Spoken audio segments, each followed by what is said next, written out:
Just because a person presents differently from a physical perspective doesn't mean they can't be extremely successful in any profession. And that includes occupational health and safety. We'll talk with a health and safety entrepreneur who's beat the odds and is attempting to match safety professionals with organizations that actually need their services. That's next up on this episode of the Psych Health and Safety USA podcast.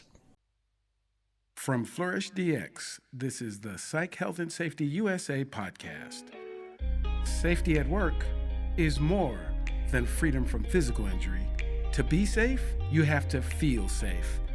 Join us each week as we discuss psychologically healthy and safe work in the USA. Welcome to this week's episode of the Psych Health and Safety USA podcast. I'm your host, Dr. I. David Daniels, and I want to thank you for tuning in. Each week, we seek to increase awareness of the importance of psychological health and safety by learning from the lived experiences, research, and expertise of our guests, as well as advocating strategies to reduce harm and to ultimately minimize vulnerability to psychosocial hazards in the American workplace. So in this episode, I'm going to put myself in a somewhat uncomfortable place. It's not super uncomfortable, but it's a little bit different because I often find myself having conversations with folks. And again, I'll go particularly around issues of race in the country where if I'm a black person, there's a white person. I enjoy having conversations, but sometimes I feel like it might be a little uncomfortable for the other person. And I can just kind of go on and talk about my lived experience and all that type of stuff. But it's also interesting for me to have conversations in areas that I actually have privilege in. And you got to be honest about that. There are some things about my birth, about my gender, about my status that do give me some form of privilege. And that's one of them today is the fact that I live in a world that presumes that people have similar kinds of faculties that they can see and hear and walk without assistance. And there's this long list of things. Interestingly, we design systems from that perspective because, hey, if that's what I like, that's what I design. But there are circumstances where even well-intended systems create these kind of offshoots that we don't sometimes think about. And the one we're going to talk about today is ableism. And ableism is actually a set of beliefs or practices that, unfortunately, they devalue and discriminate against people with physical, intellectual, psychiatric, other kinds of disabilities, and often rest on an assumption that disabled people need to be fixed in one form or another, which I don't necessarily believe. But like many other forms of systemic discrimination, or ableism is often intertwined and is intertwined in our culture due to these, again, just beliefs that we have about the world. And again, we're going to talk about that and some other interesting topics with someone I actually just met recently, a few months ago. Had the opportunity to be at a conference, and I was one of the speakers. He's one of the speakers, and we ended up at another kind of a social gathering having some discussion, and I kind of like him. So I thought I'd invite him here on the podcast. And all my guests, we start off with this fairly simple question to me, but I don't know how complicated it is for you. So who is Michael Zalle? Well, thank you. First and foremost, I felt the same way, David. I'm glad you invited me because our conversation at the Campbell Institute dinner was really fun. I enjoyed it very much, and it was uncomfortable, and that was the kind of uncomfortable it should be. So who am I? Well, first of all, I am what makes me the most proud. So I'm a father of two great kids who are doing well in their life.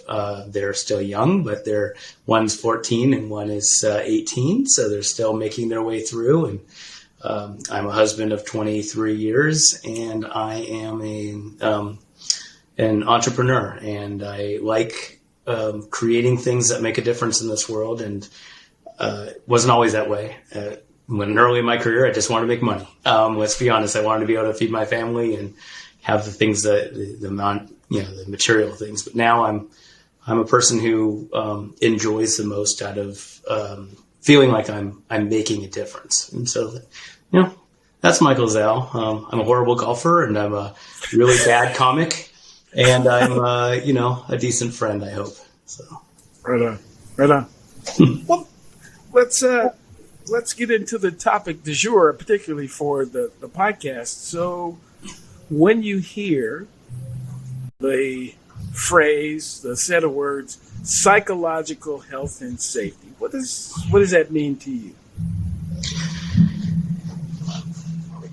A lot of things. Often misused. So I try to understand the context of the word psychological safety, because often it is misused. It's the same as reinforcing safety values. People use, do I have the psychological or environmental safety or the safety mindset and set culture to be able to say something, as they say in this industry, right? But then you also have the feeling of what is going to be the impact to me and to my career and to those around me if I say something that I'm seeing that's wrong. And it could be safety related, or it can just be morally related or ethically related. It's a big question, because I don't think enough organizations, we struggle with it, and I try very hard, but I think all organizations struggle with creating an environment that asks people to feel comfortable in saying what they need to say, psychologically and emotionally. Yeah, saying what they need to say. The words that we utter come from someplace. They come out of us because they're in us, and I'm sure.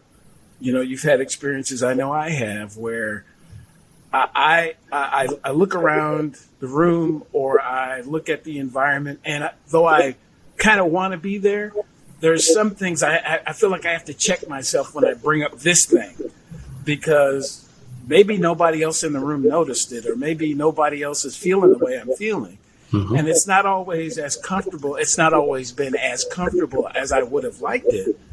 And thankfully, we're having more of this discussion. And I had an experience. It's been some years ago. I was in a group, and they split us up by things that made us feel powerful. And there's a connection here. And the group that I went with was the fact that I'm male, because in this country, not in all countries, but in this country, there is a bit of privilege that comes along with identifying and presenting as male, because it's kind of a male-dominated society. Men created a lot of stuff, not all good or bad, but men were responsible for creating lots of things.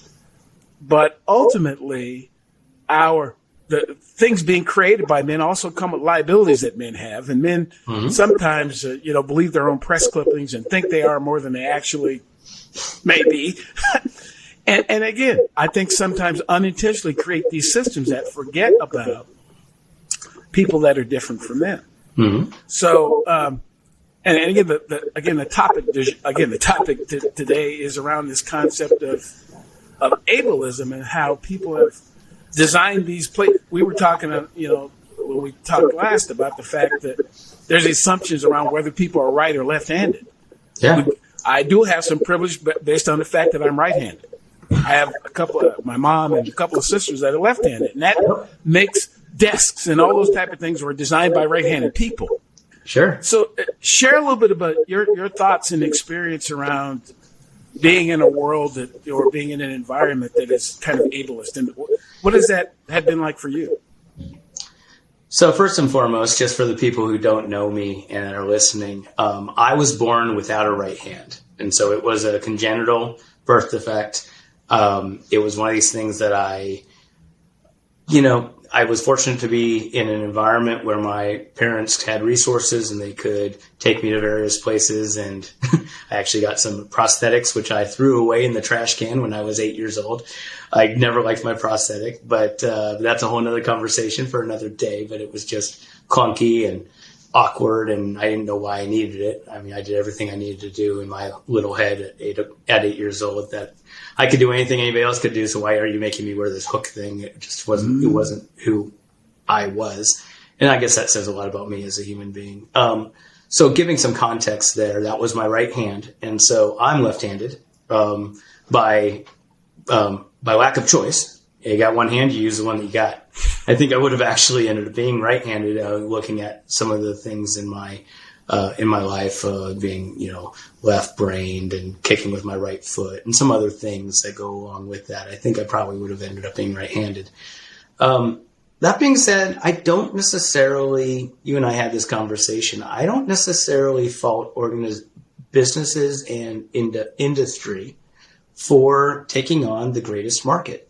When you're creating a company or you're creating a product, you first look at who your core market is, and can you validate it? Can you justify it? Can you make something for that? And if it's a market for right-handers, and the vast majority of society in America at the time that most things were being created were right-handed, then people like me who are left-handed and others are going to have those awkward things until somebody creates something for the lefties. And sees that opportunity. And that you and I had this conversation around how there have been things in my life that I've adapted, and there have been things in my life that I've had to, figure out a different way of doing them.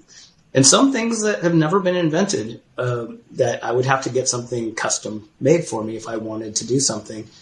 And there are companies out there that do that, and they provide that solution. It's not always economical, and it's not always available to everybody, unfortunately. But I think ableism is a challenging thing, because on product, you have to look at the market. But when it comes to human beings and capabilities, I think that's where ableism really comes into play. And that's actually what we're solving for at Yellowbird, is we're trying to make sure that we have give access to people for their intellectual and other skills and capabilities, their talents, regardless of if they're in a wheelchair or if they're blind or if they are, but there's also things, candidly, if somebody had to have a job that needed two full hands that could grip and lift equally without hurting themselves, I could not apply for that job. And that's okay. I think that's all right. Because I couldn't do it safely. Right. And I shouldn't expect the company to, be required to necessarily make something for me to do that particular task. I so agree with you, because I think sometimes we can go a little far. And again, I'm as open-minded as the next person about giving people access. The but is no one can make everything that suits everybody all the time. I mean, it's just things do have, there are limitations. So I went to my high school that I went to just recently won its 16th men's basketball championship at high school. Wow. But I couldn't play basketball. I didn't have the skill. I wasn't the right height. I wrestled. I mean, that worked for me. Yeah. So there was something available for me, but it wasn't going to be basketball. Right. It just wasn't going to be. Yeah. And that didn't make my school a bad place to go. Yeah. It just meant that everybody can't do everything. And the challenge is, as you said, sometimes it's about realizing, that there's got to be a match between whoever's doing this thing, whoever wants to do that thing, whoever makes something, who wants to buy it. It's simply finding the matches. And what I'd argue is sometimes, though the match might not be there, then we limit ourselves. Companies, organizations limit themselves, and people limit themselves because they only do that particular thing. Right. And even after they get really good, they don't look for something else. They do this one thing. This is what we do.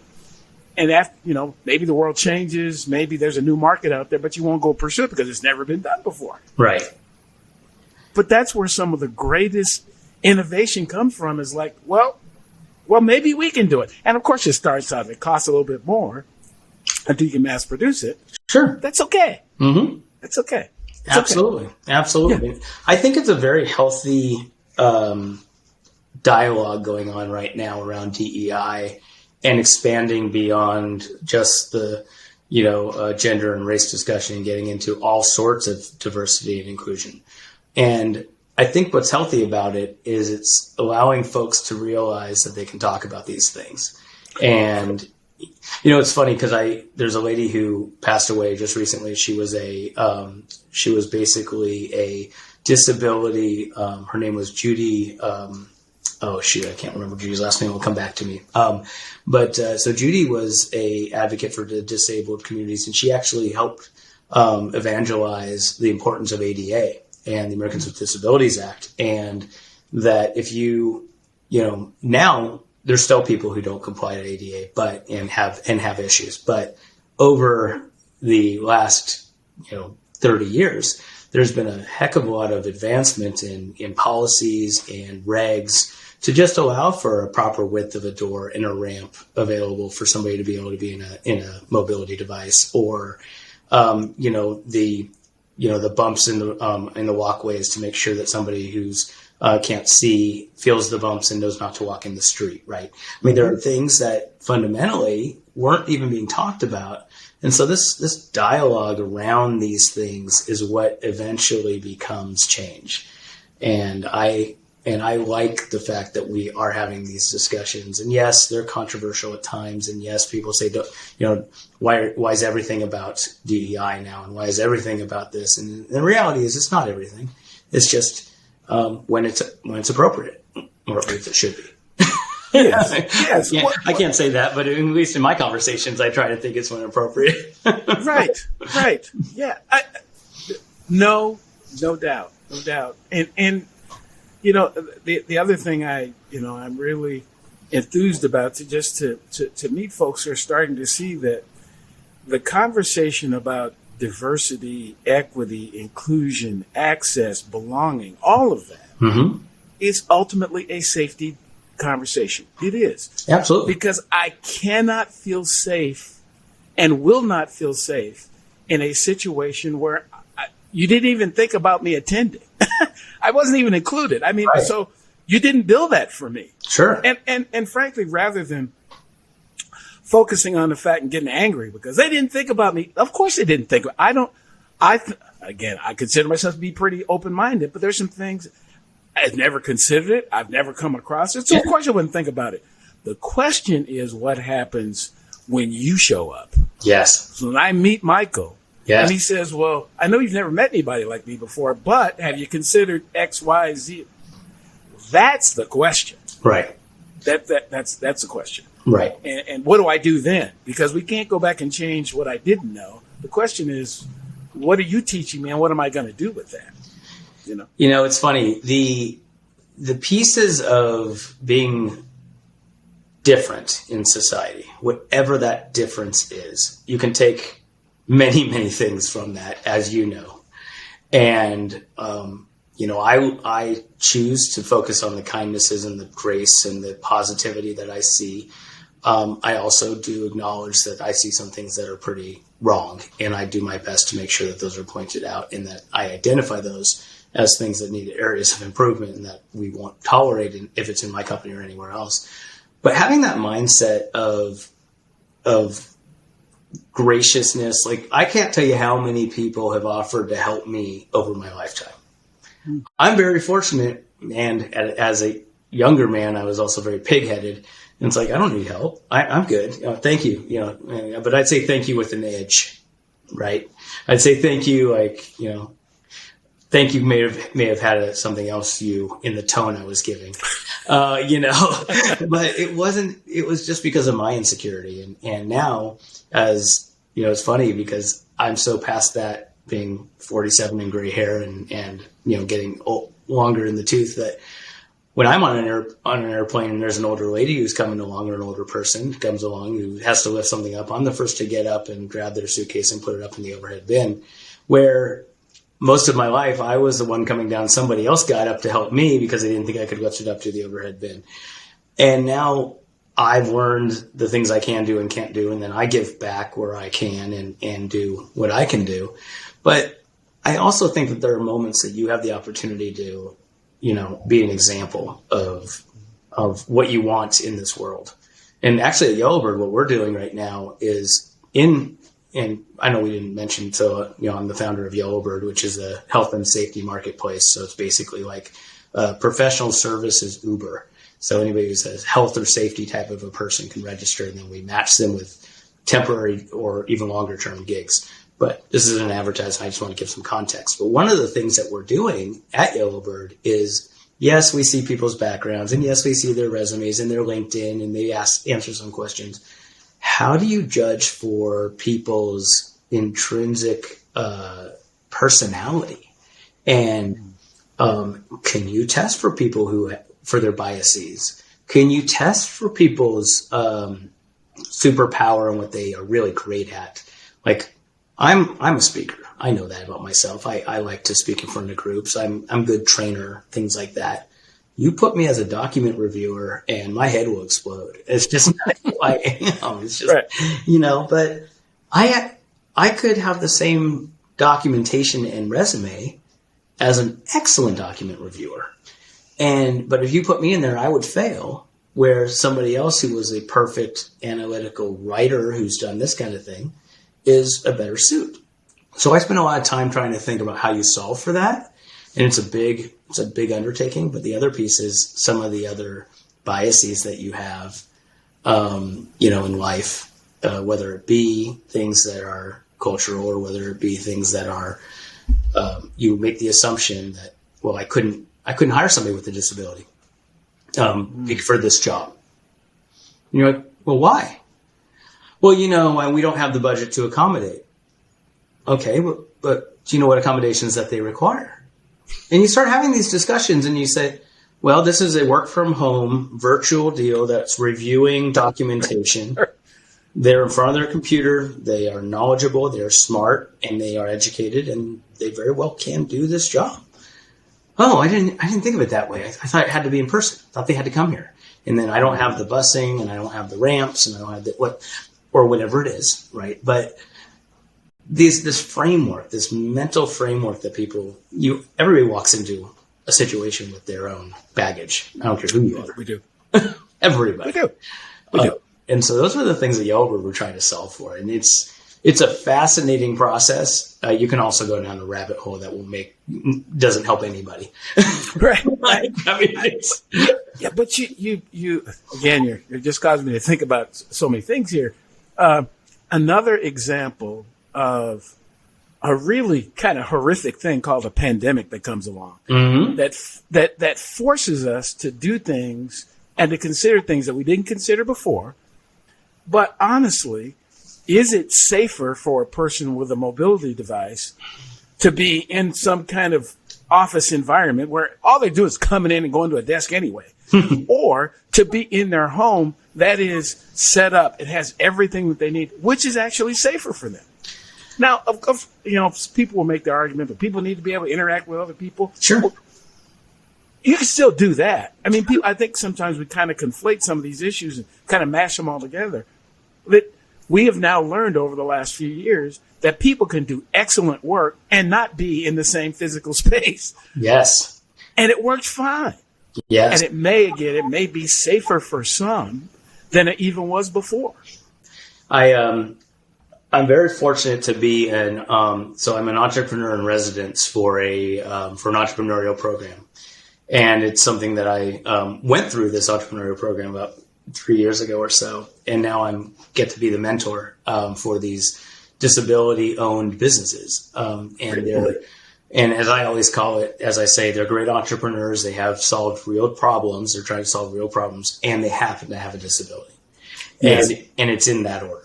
And that being said, some of the things that we're able to do today because the pandemic proved that it's possible was the barrier to accessibility and opportunity for people for years and years and years. And, there are physical challenges that people have that honestly, they can't leave their homes very easily. Whether it be for personal protective measures, whether they have some, the inability to be in environments where they're around other germs and things like that, where they have that kind of a factor. But we've opened through the effect of COVID and all the badness that came along with that, what some of the good things that came along with that, it did show that, well, now that's a level playing field. I have no idea, David, how tall you are. And most of the people, I mean, I happen to, because you and I met in person, but I say that to a lot of folks when I'm on the phone with them. And I said, okay, well, when you're on the Zoom with somebody, can you tell if somebody's 6'4" or they're 5'3"? Reality is you can't. And unless I'm asking you to get something off the top shelf, it doesn't matter. That's right. And so, a lot of these things that we thought were so important, it's been a leveler of playing fields in many ways, and it's also not been. There's also there's the other side of that, which is, accessibility of just technology and the type of jobs where you can, be virtual and those who can and those who can't. And, there's COVID also brought out a lot of that stuff too. It did. It did. Yeah. Well, I find that disasters and emergencies really often make us more of what we already were. So if we are already creative and innovative, we just come up with more innovation. And that's how a lot of this happened. Yes. That's the businesses, the people, the enterprises, the activities that survived were the ones that were already that way to begin with. Because unfortunately, a lot of the people who lost their businesses, their relationships, even their lives, they were already kind of tilted that way anyway, and it just kind of took them the rest of the way. I mean, to be honest, it wasn't. Yeah, in many circumstances. I mean, it's a broad brush that we sweep there. But I will say there are people who are basically bystanders who get swept down with everybody else. There was a very good, thriving restaurant in town that was in a location that wasn't really conducive to people's homes. It was near a lot of restaurants and other, not restaurants, but it was a restaurant near a lot of buildings and corporate centers and industrial parks and things like that. Yes. And that was they could do nothing. They could do nothing to save themselves, because the reality is, yes, you could do a delivery service as well as you can do it. You can do things like that. But if your entire model is based on people going to the office every day and picking up their food and having delivery for lunches at the office, and there's effect of that. But I will say, the thing that I found to be fascinating is how quick people can adapt when they need to. Yes. And how all the things that weren't possible became possible. Mm. And how, including my business. So when the pandemic hit, we were only in Arizona. We went into revenue as a company in January of 2020. So we had just built the business and opened up our doors January of 2020 in Arizona. And we were going to do, as they call it in software, basically product market fit. So you put it out to the market, you get a few customers, you see if you have a fit with their needs. You have to modify it, adjust it. Is your pricing right? Is your model right? Well, we had a ton of people that were out of work sign up across the country, and we had a big waiting list for professionals that said, hey, I'd be willing to consult, or I'd be willing to help other companies if you hear of anything. And so we said, well, okay, let's just open it up nationwide. Let's just see what happens. And we went from 30 professionals on the platform in January of 2020 to over 5,000 in 23. Yeah. Wow.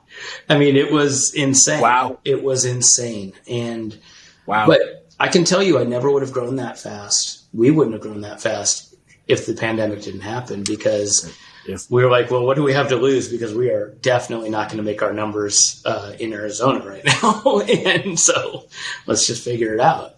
And, wow. Yeah, that was the thing for us.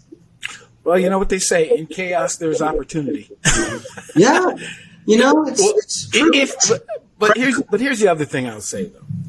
I still believe, and this is probably more of a personal, kind of, I live this kind of emergency preparedness kind of mindset most of the time anyway. Mm-hmm. Yeah. If you didn't have the foundation to grow into that and the mindset to grow into that, you still wouldn't have made it. Yes. Because if you start and says, this is only Arizona. We can't do anything outside Arizona, and we're just never going to make it. Right. You just circle the drain and some of that was the mindset. Yes. That said, hey, maybe we can do this faster than we planned, but let's try it. You see what I mean? It's that whole being prepared for that opportunity when it comes. And I think there were some that just really weren't prepared. And and to your example, even of the restaurant, a lot of businesses start off under-resourced, undercapitalized. They aren't prepared to be able to to go for X number of months without making any money, and so the thing tips them over. That's why it's so important that we try to find ways to prevent bad things from happening, which is the kind of the safety mantra. Nobody has enough resources to be prepared for everything, but there's some things you can do to be able to set yourself up so when the winds blow, you won't get knocked. You may get knocked sideways, but not knocked over. Yeah, no, absolutely. And it's funny you should say that, because going back to the ableism thing and the dialogue, not thing, excuse me, but the ableism dialogue and the being born with differences, physical or, neurological or otherwise.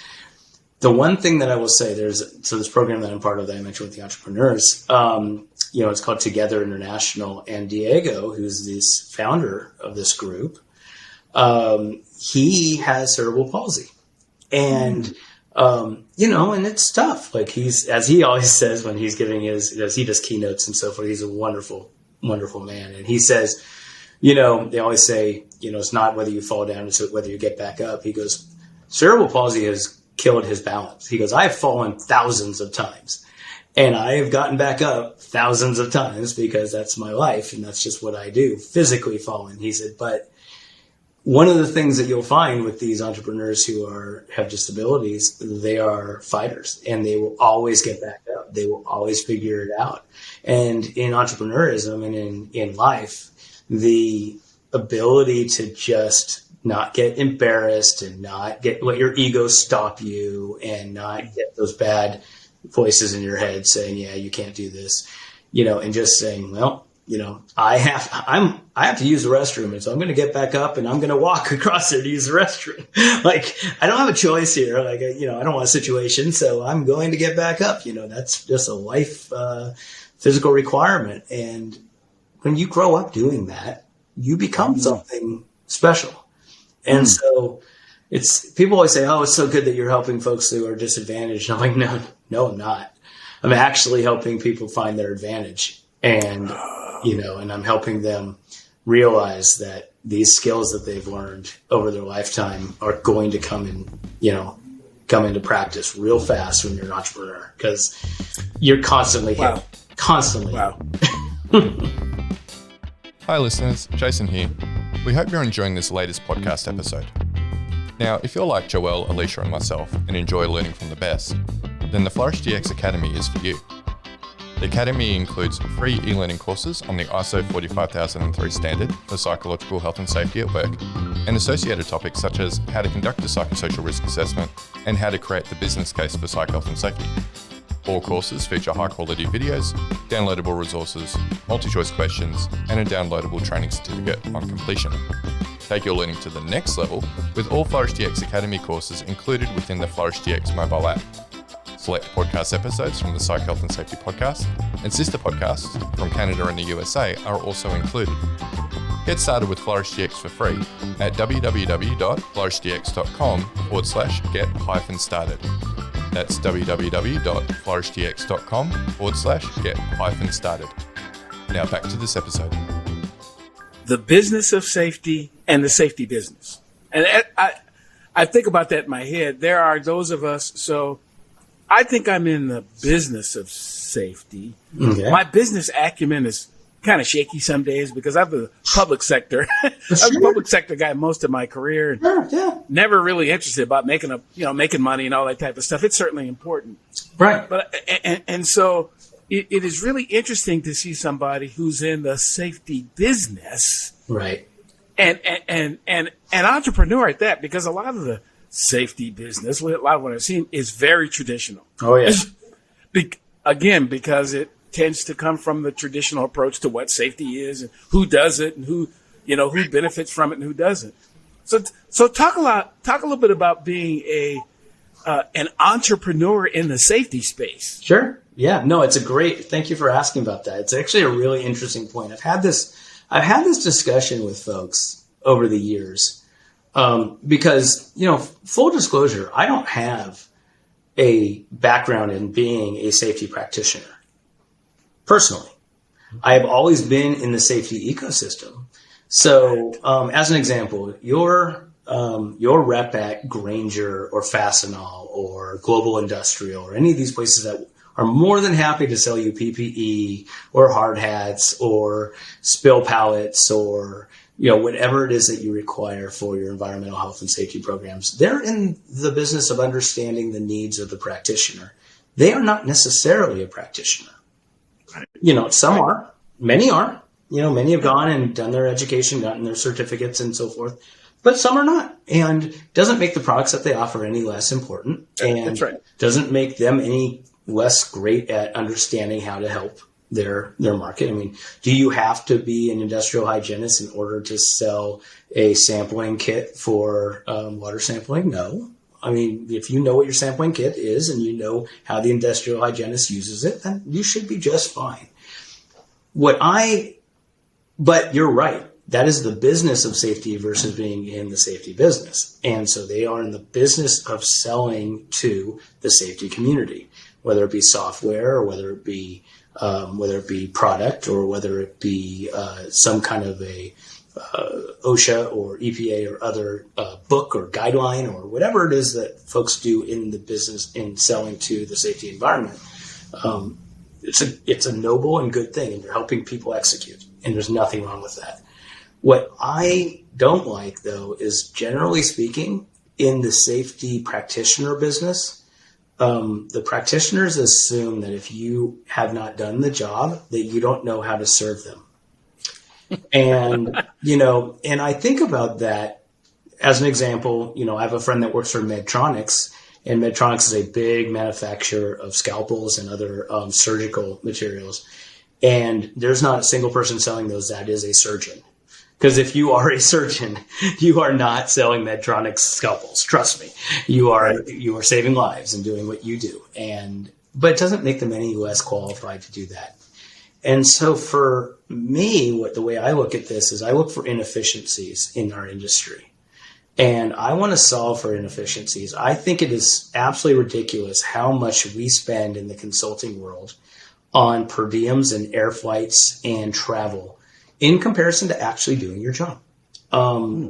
Just from a percentage perspective, if I had to do a 10-site survey and I was based in Texas, which I'm not, but if I was based in Texas and there's 10 sites at 10 different states, it could take me realistically 90 days of full-time travel and probably cost the customer $100,000+, mostly in travel and expenses, to do these surveys, where you could have a local person use a platform like Yellowbird that goes out there and could do all 10 of those surveys tomorrow morning.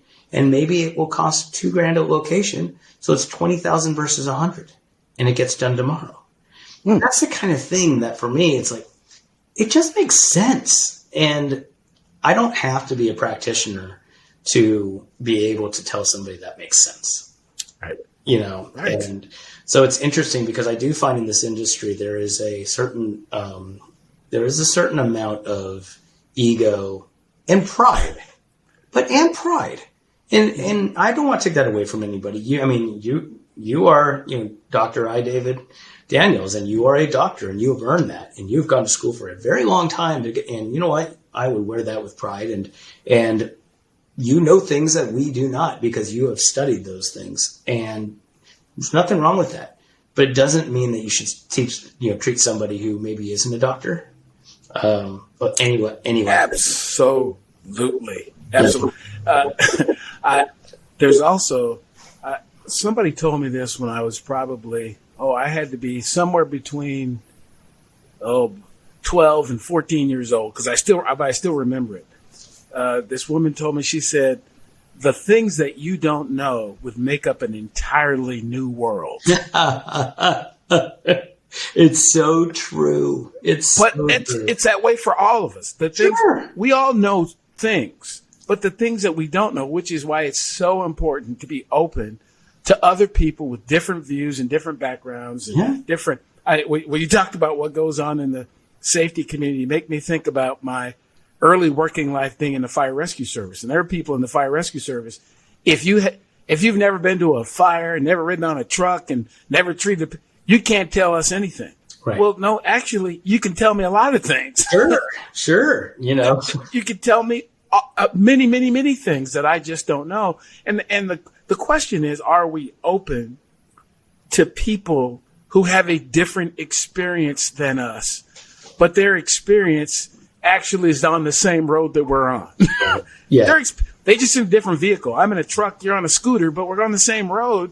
So why is it that I can't learn from the person who's walking on the sidewalk on the same road? They don't have to do it the same way I do it. They really don't. But can you help me? Of course you can. Of course. Absolutely. Of course you can. Yeah. You know, it's funny. When I started, I told the story recently. I'm going to give you a scoop. So we just closed a venture capital round, and it's going to be announced next week. And it's a decent sized round, and it's exciting. And we've got some very big players that are investing in us to grow our company and to grow our capabilities. So I'm very excited about that. But when I first came up with the idea of Yellowbird, this was before I even had my co-founder, Michelle Tinsley, join me. I used to tell this story, and I'm going to modify it because it's a little offensive, the actual quote. To be honest, because I won't modify it, but I will let you know that I do find it to be a little offensive. So, but the quote is, there's an old Native American saying that is, when an elder dies, it's like burning a library. And I always found that to be so impactful, because we all know what it's like to have somebody who's been doing something in your company for a long time and they just have it. Like, oh, we know, go talk to David. David knows that. Like, and then at some point David leaves, or David transitions, or he's going to retire. And in this world, what mostly happens is people try to have David consult as a retired person. Sometimes he will, sometimes he won't. But in my world, what I had thought about was, I watched my father have this happen with him. He was in banking in the 2008 downturn. And in his world, he was at nearing retirement. He wasn't quite there yet, but he got retired, and he wanted to consult, but it was a 2008 and there was no consulting to be had. And so he was fortunate. He had enough money saved and so forth, and he did retire. But I originally thought Yellowbird would be a vehicle for people in the EHS world to make themselves available on Flex, where I could do the insurance and I could do the billing and the receiving and the coordinating and all that stuff using technology, kind of like the Uber. But people do it on their own terms. But it all comes back to that whole saying of, there's so much that we walk out the door with that we know that nobody else in the companies know. And then you're always playing catch up. And so I thought, well, maybe we could make a vehicle for people to have access to that kind of knowledge. And so it goes back to that whole thing of embracing what you don't know is more important than actually embracing what you do know. I agree. Absolutely. Absolutely. Yeah, absolutely. Wow. Yeah, who would have thunk it? who would have thought that there would be, this place? And again, the occupational health and safety, even as a profession, is relatively new. I mean, people have been doing it for a while. Sure. But it's for most people been kind of a side job. Well, you're the HR director and you do safety. You're the operations manager, you do safety. Not a lot of places have really had people specifically focused. And, that a lot of that occurred, at least my opinion, because I haven't done the research on it, so I'm rambling here. But I anticipate a lot of that happened because the OSH Act passed and folks had to find people who knew a little bit more about that stuff. But that generation of folks who started in this business in the 70s and 80s, they can't stick around forever. They just can't. And behind them, have come people who I learned about safety early on in my career. And I was just fortunate that when I was hired with the Seattle Fire Department, that the chief at the time said, all of you all are going to wear your self-contained breathing apparatus because I'm the chief and I said so. But that helped me because the generation just before me was not told the same thing. And many of them have contracted cancer and all kinds of things. So it's been a part of my life. But now as I look to generations that are coming into the workforce now, I'm really concerned about, again, the whole issue of psychosocial hazards and how people are feeling at work. Because a lot of the physical things, we've worked some of those out, but we still have people that are in work situations that are uncomfortable, that are emotionally unsafe. Some are even creating mental health challenges for them. Some are even contributing to mental illness. It's just that bad, Absolutely. And so I think that's where we are as a society, and we've got to just have a more open mind I know we've done it that way before, but can we do that differently? What? It's such an interesting conversation. I'm enjoying this a lot because it does actually go back to what's the goal. And I often say that internally here because we have way more on our to-do list than we will ever get done. I mean, that's the life of a tech startup. You have a product roadmap, as they call it, and these features and benefits. And I mean, you're making hard technical decisions because you don't have enough coders. You never will. About, do we want to do this feature first or this feature first? Because we can't do them both at the same time, right? And I always say, well, what is the most important, going to make the most impact for our customer fastest? And it goes back to this whole discussion around creating systems that are going to make the most impact the fastest. And, I'm a big believer that psychological safety as well as process and procedure, if done well and done appropriately, will not only save lives physically, but it will also help people avoid the burnout, avoid the pressure, avoid the, somebody once told me there are only so many hours in the day. That's right. So if you give somebody 40 hours worth of work and 8 hours to do it, they are only going to get 8 hours worth of work done. That's right. And that's right. It's an equation. And if those 8 hours become 6 hours because your process and your procedures are too cumbersome, then it's not going to work. Right. So you need to figure out how to get a full 8 hours while creating an environment that is efficient and safe. And you know what? If it's efficient and safe and people have their both psychological and physical safety taken care of, well, maybe they can get 8.2 hours out of the day because they, were able to work in a more efficient manner. Right? Yeah, if you really think about it, technology. So many psychosocial hazards can be solved by better systems and technology. Because what is stressing the person out is, I need to get this thing done. You've given me 40 hours of work. Or let me be more honest about it. You've given me actually about 60 hours of work and only 40 hours to get it done. Right. And so the other 20 follows me home on the weekends and at nights, and I can't go to my kid's baseball game and so on and so forth because our systems are too plodding and they don't shift fast enough, and we've got the same guy and we can't. There's all these costs for travel and blah, blah, blah, blah, blah. There's this big system that can actually be solved by technology and by just looking at things differently. Why are we looking at it the same way? Well, because we always have. Well, let's look at it different because the world continues to change. Right. Well, and we just got to keep up with it. And here's the interesting thing. So, I'm going to be a little self-serving here being Yellowbird, but I do want to talk about this because this is one of the things I'm trying to solve for constantly. And that is, can you train the trainer to be 95% efficient? First of all, nobody will be as efficient as Dr. David Daniels because you have done the same thing for so long.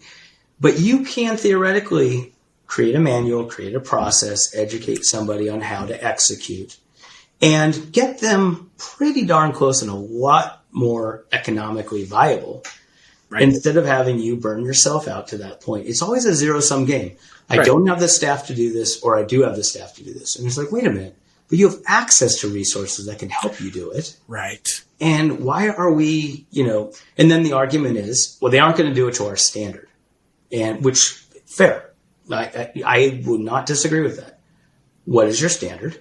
How do we create systems to match that standard? That's right. And can we get there close enough that you, your boss, and everybody else that's holding you to this 10 standard will accept a 9 and be happy with it because it was done faster, more cost effectively, and by people who could use the work? Well, I'll tell you, I'm one of those who, one of the first things I'm interested in is let's look at the standard. So who established that standard in the first place? And is it still even relevant anymore? Really?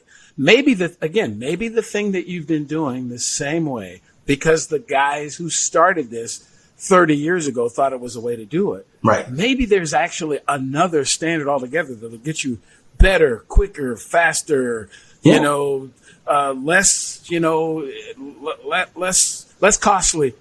Have you considered that? Because that's what bringing in sometimes these transient people who aren't there all the time. I really enjoy consulting. Yes. Because I can take what I've learned to people, but I don't have the emotional, connection to your success or failure one way or the other. I'm here to help you, but it's not my issue. It's yours. Right. And I can't make you do anything. But I also don't have to stick around for years and watch you not take my advice anyway. There's that part. And for me, it's freeing to be able to. I work with people who want to do the thing that I'm good at. That's it. And if they don't, that's okay. But again, that's the advantage. I mean, this mindset that we've had about employment, and we've told people, oh, you got to go to this company and work for them for 30 years, and well, the challenge is that they aren't going to give me 30 years worth of benefits. I mean, it's like pro sports. When I get injured, I'm probably not going to be on a team anymore. Mm-hmm. So what platforms like Yellowbird do, and I'm doing a bit of advertising for you, I guess, but yeah, I appreciate it. Give me the opportunity I don't have to stay at a particular place. I can move around. I can go over here. I can take my expertise where my expertise is actually going to be valued and important. And when it's over, I can move on to the next thing. And I think there are a lot of people who would rather do that because they want to be free to go on vacation and, take some time off and, just kind of live a different kind of life rather than this robotic, 9 to 5, 40 hours. It's funny. It's so funny you should say that. So I was talking to a gentleman who was responsible. He's a big time EHS director for a big company. And, I explained to him, I said, when you're going to do respirator fit testing, you should bring somebody specifically in for that. And when you're going to do forklift safety, you need to bring somebody, and that person's likely not the same person. Those are two very, very different jobs. Skill sets. They are. And if you want somebody to review your OSHA documentation or your best practices and process and procedures and training, those are probably different people, each of those. And if you have access to that, I could have Michael Jordan come in for the specific shot that I need. You know what? But when I need to go up and down the court, I'd rather have Scottie Pippen that moves it up and down the court and sets up the Michael Jordan, right? But you can't afford that roster. Nobody can afford that roster. And so, every other industry seems to have acknowledged this. Look, physicians, you have a GP, but that GP is quick to send you to a specialist if you've got a specific issue. Lawyers, you've got a general counsel, but most general counsels have specialty counsel for things like trademarks or things like, going to a specific hearing or, workman's comp or things to that effect. Every industry has specialists and happy to call on them. And this industry is like, oh no, I have a safety guy I call on. That guy cannot possibly, or gal, but cannot possibly have a working knowledge of everything. And if they're telling you that they do, they are not doing themselves or you a service, which is kind of where Yellowbird came from. It's you go to these websites, and it's no offense to anybody because we all have to make a living. But you go on these websites and you see the services that are offered on some of these EHS consulting sites, and you're like, I know that's a one-man show, and there's nothing wrong with that, but they can't possibly offer you those 700 things and know all of those that well. Right. They can't. Right. I have over 5,000 professionals, and I don't think we could do everything on that list. Right. So it's just, but I'm also not, trying to be insulting or poo-poo them, because the reality is that they probably have a much deeper working knowledge of every one of those than the average business person. So they can do the consulting and do a good, decent job, and maybe call on their friends and call on their associates and go into the Google machine and try and find somebody to help them, solve the problem. My mission is to get the right people with the right skills available to people, you actually know it. I'm tired of people BSing me. Yes. Which happens a lot. Wow. It's a great idea. It really is. And thank you. What's even a great idea? So as we, wrap this conversation up a little bit, not only is it a good idea, but you seem to be a good guy. And the people that I've met from the company seem to be people who, I tend to be a little blunt about some of these things. I want to help people be successful that come across as people who are there for what I believe to be a good reason. So safety really works. Some people do it because they've just got a passion for it. They ethically think it's the right thing to do. Mm-hmm. So be it. Yeah. Some people do it because it's about economics. I mean, I can't afford to have this thing broken, this person hurt, that system. I just can't afford it. Right. And some people do it because they have to. Mm-hmm. Ultimately, it doesn't matter what their motivation is. It matters that they do it. And I'm not here to judge. Right. But I'm really interested in people who have that first one. Yeah. Me too. And it's unfortunate because there were always a redheaded stepchild in business. People always think, it's a safety cop, or, they're just they're going to bring in the law. And it's like, no, that's not the intent. The intent is to create an environment that you get home safely and didn't know that I had something to do with it. That I put a procedure in place that you couldn't put your hand into the saw. Right. You're right. Like that machine guard didn't just, magically appear. I went through one day and saw, there's no machine guard. There's no guard there. And you're probably going to cut off a finger or two. Right. We got to do something here. Right. And unfortunately, like many of the things I've mentioned today, legal or accounting or medical, people don't think about it until they have to think about it. Right. And I put our world unfortunately in the same space. Till you've had an injury, until you've seen a dismemberment, till there's been a death. Mm-hmm. And it shouldn't be that way. It really shouldn't. But it shouldn't. Well, again, another one of those, quotes I heard. A lot of these, I didn't come up with most of them. I just kind of repeat them when I hear ones. Yeah, me too. But they say you should do everything you can to learn from the mistakes of others because you can't live long enough to make them all yourself. It's a great quote. I don't know where it came from, but that's a great quote. I like that a lot. You just can't. And I'm one of those. I'm not trying to experience everything. Right. I'm just not. There's some things I'm not interested in experiencing, whatever. But I'll listen to other people, and if it didn't work for them, maybe it won't work for me either. Right. You know what? There's a lot to be said for that. There's a lot, which, by the way, is also the scariest thing about starting a company in an environment where everybody knows everybody else. Mm. It's for me. I always say this to my team: we have to be better. We can't just be equal. We have to be better. Yes. Because and going back to this is also unfortunate, but it goes back to the DEI discussion and the both being able-bodied as well as cultural and physical and other DEI. You shouldn't have to be better. You should have to be equal. And reality is you sometimes are better and don't get the opportunity to show it. Right. Like that's where the thing comes in, that somebody's bias, somebody's background, somebody's assumption Like, again, I am a horrible basketball player and I can't get things off the top shelf because I am not Michael Jordan's height. But you put me in front of a microphone, I can say a few words. Yes, absolutely. Absolutely. Well, I'll tell you what. Why don't we give you an opportunity for those who have been listening? Yellowbird. I can't say Yellowbird. What does that mean? Yeah. If they want to folks want to get hold of you, want to learn more about, about you, about your company, do a little commercial for me, right quick. No problem. So our website is goyellowbird.com. Go, stop or go. Goyellowbird.com, spelled exactly like it sounds. Yellowbird's name came from the canary in the coal mine. People ask that all the time. It was yellow for the color of safety and the hazards and things to that effect. Orange didn't work as well, and yellow was a good Yellowbird, just really worked out just fine for us. If you want to find out more, goyellowbird.com is a great place to go. And essentially, it takes about 5 to 10 minutes to register. There's no cost to either side. If we match the right person with the right job, the company pays.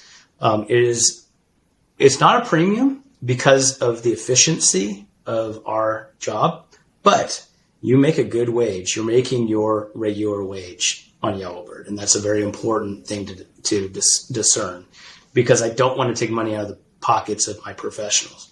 Mm-hmm. And with Yellowbird, what we do is we provide 5 kinds of insurance. We are a disability-owned business enterprise, and so some of the customers take advantage of the DEI vendor opportunity, which is, like I said, we have to be better, and then you can take advantage of whatever you want, but we have to do something better.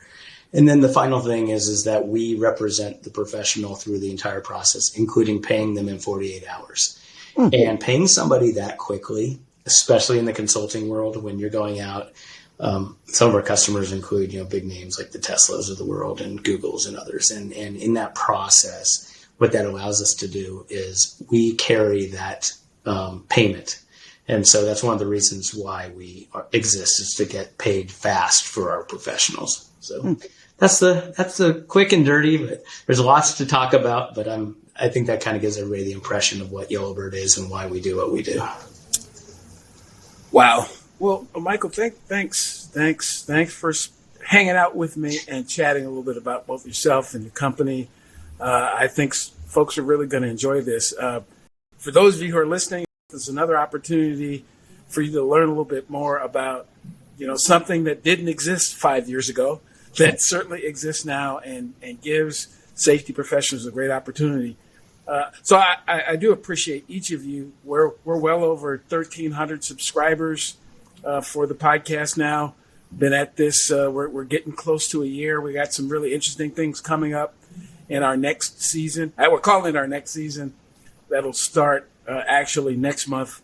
Next month from when this is available to everyone. That'll be in July. We'll start a new season with just some new ways and some new folks to talk with, and we want you to stick close to us so you can connect with us on LinkedIn. We're very active there.